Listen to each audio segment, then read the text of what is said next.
To Lab 8, Android Studio Development, the College Network app. In this lab, we're going to look at the user interface.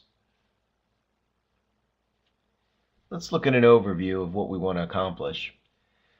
First thing we want to do is try to create some mock-up wireframe layouts for the application.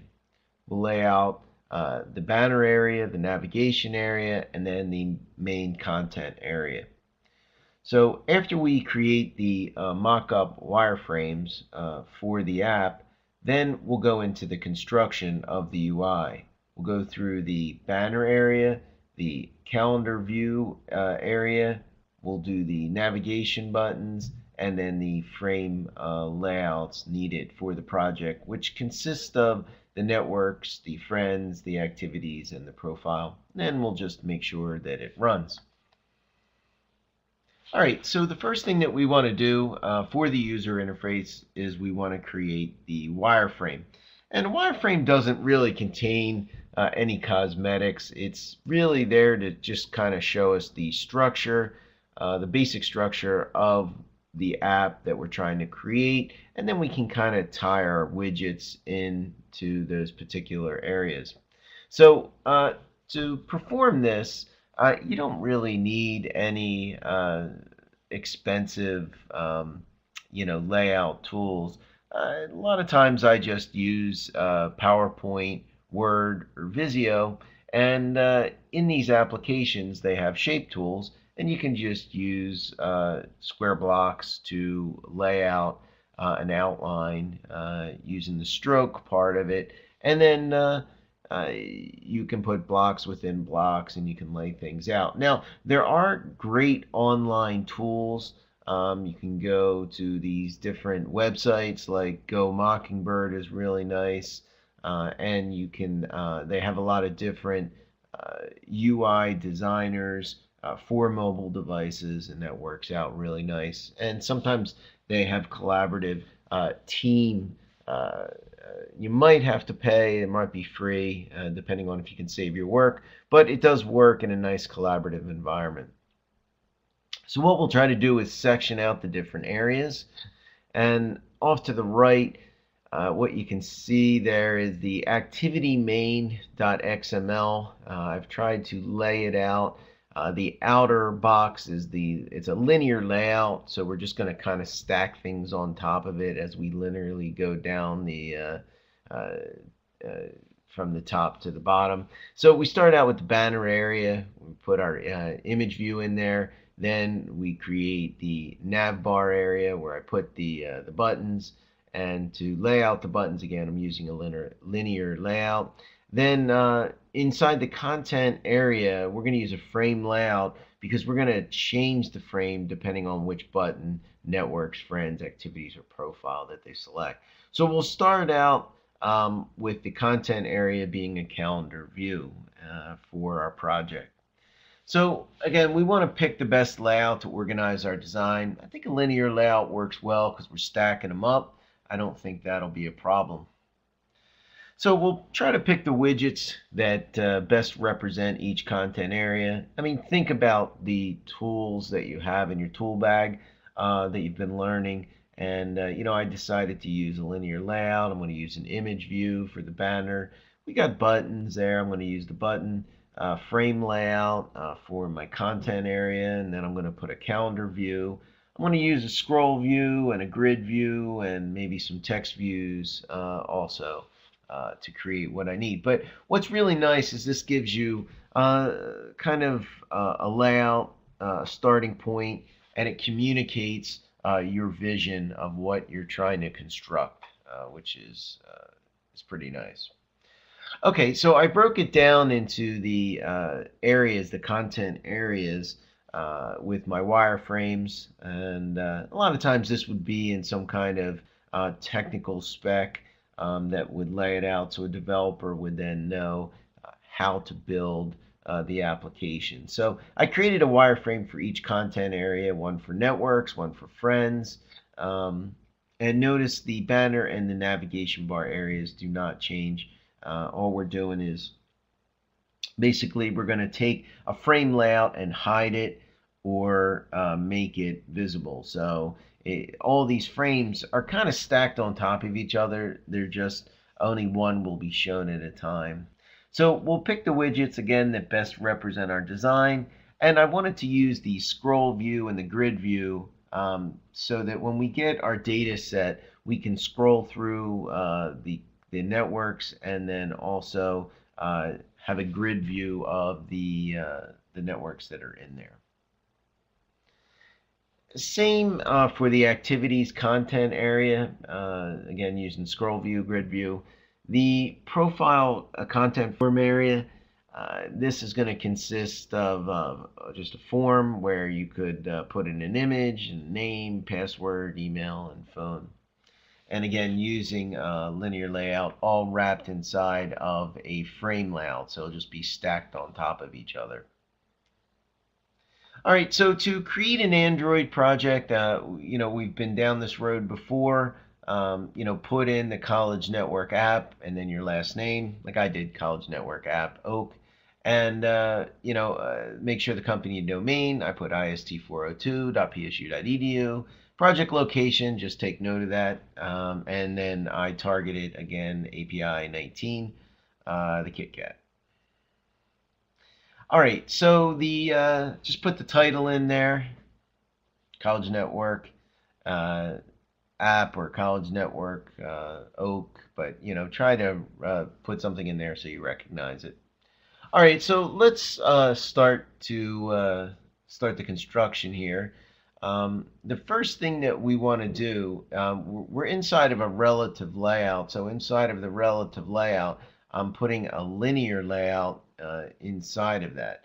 So the linear layout that I have here is going to contain an image. So we're going to basically tell it to take the full width that we want. And I gave it an ID of a banner. That way it could be referenced in the code behind. And then the image view, I've got image view 1. Again, you could call it something different if you want it, but the image view is all ready to go. And then notice I had to set the source, which is pretty important there. I set the source down here.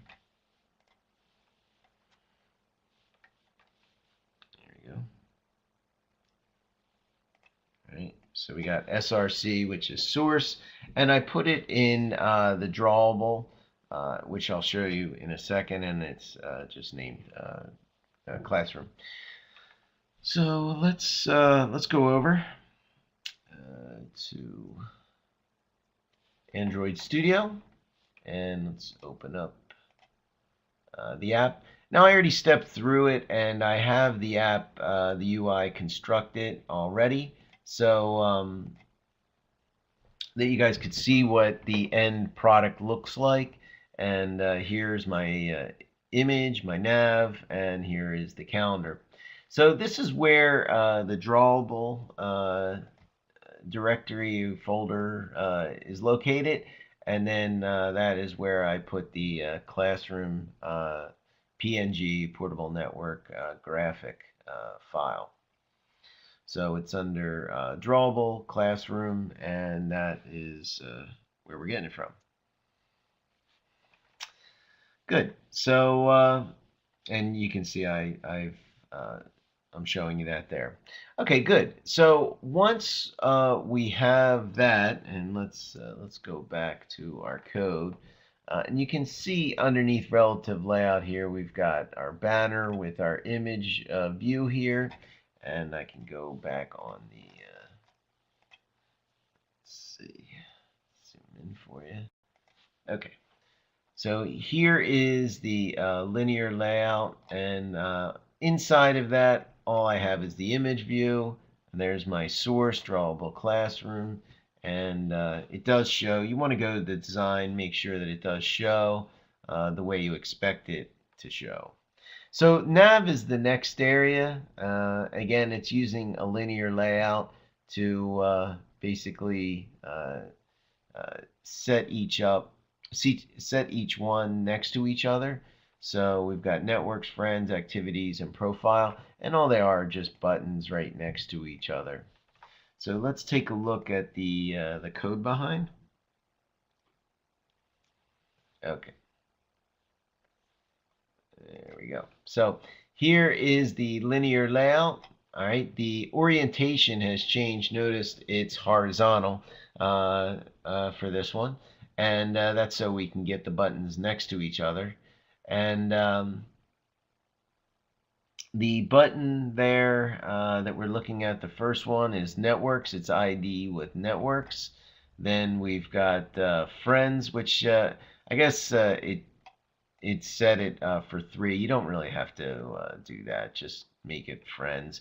Button activities and button profile. So we have 3 buttons, and make sure that you set the on click to go to the proper place. Just on click networks, on click friends, on click activities, and on click profile. All right, good.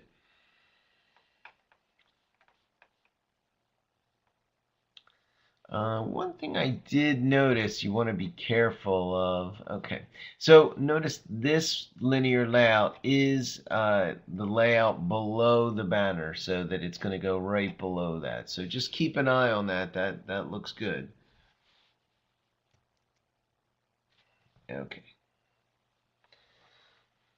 So let's go back here. Here's our buttons. So we did the button network, button friends, button activities, button profile, and I set the text size to be 15 SP, and SP just stands for scale independent pixels. So let's and that's over here. So 15, 15. Now you might have to play with this a little bit. I know depending on your layout, you might have to go up or down to get them to fit to your particular layout that you're working on. Okay, so we have the image, we have the nav bar with our buttons. The next thing to do is we're going to create a frame layout. There's going to be multiple frame layouts, but we're just going to hide and show them in the same space, basically. So this frame layout here is the calendar. So inside of this frame layout, I'm going to put a calendar view, and I'm setting the height of the calendar view, and I've named this frame layout cal frame. So kind of important to give it a name so that in the code behind we can hide this frame if we need to, or display this frame.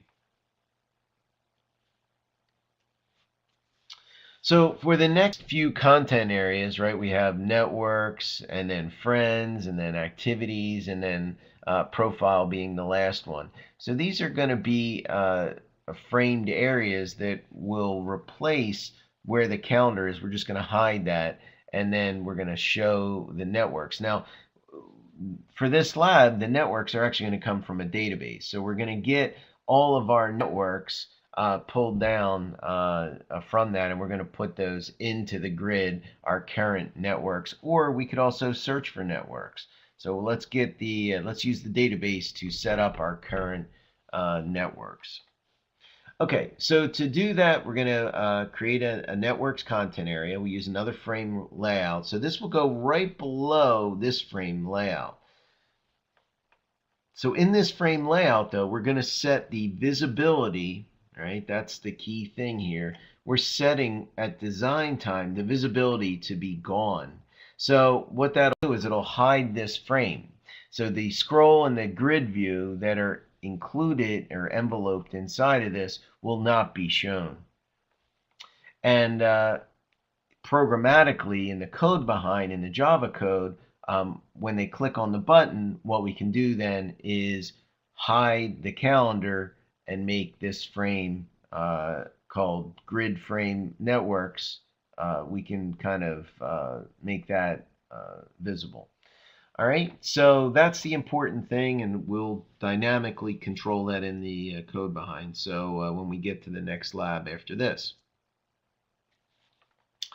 All right, so let's take a look now. There's our nav area, right, with our buttons. So let's look below. And here is our calendar frame area, right? So here's our calendar frame area. And then below it, we have another frame area here. And this frame area is where we have the networks. So you're going to put in the networks and make sure that it is basically pointing to the layout below the nav, right? So they're both frames are gonna point below the nav, but this one will be visibility gone. And you'll notice that's how we're gonna do not only the networks, but the activities and also the friends. So when we look at the other frames that are below it, so here's our networks frame, okay? And then here is our friends frame, and then here's our activities frame. And they'll all be set to visibility gone because we want the calendar to show. And make sure that we name the identifier properly. And other than that, it's pretty much the same repetitive thing. I mean, once you have one of these, you could cut and paste and create another one, and then just change friends to be activities, and you should be good to get those in there. And the last one that we're going to look at after activities frame is the profile frame. So the profile frame, let's go back to the. Okay, so let's move on to the friends. Again, the friends one, same thing. A scroll view, a grid view, visibility to be gone. That looks good. Same thing for activities, scroll so that we can search for activities, and then grid view will show our current activities. And again, we'll control all that programmatically. So set the visibility to be gone.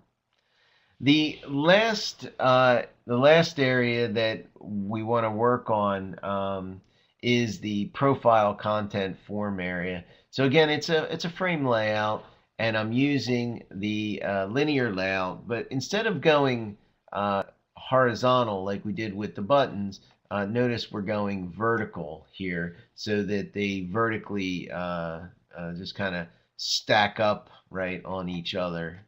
These widgets. So we're setting them to be vertical. Again, same positioning layout below the nav. So it's going in that same calendar space. When you want to make something visible, right, you would use the visible. But for this, we're just going to we're going to set it to be gone for now. But when you want it to be visible, that's how you would do it. Then you use the text view for each thing that you're trying to do, like the name and then the password and the email, right? So I'm just using the text views here for the labels, right? And then the edit text here is where they would actually put in the person's name, their password, the email, and their phone number. Okay, so you're going to set the visibility to be gone for this one, right? Even though it shows visible here, you want to make sure it's set to gone. And then what we'll do in the next lab, we're going to actually control in the JavaScript when we click on the buttons what is displayed and what is not displayed.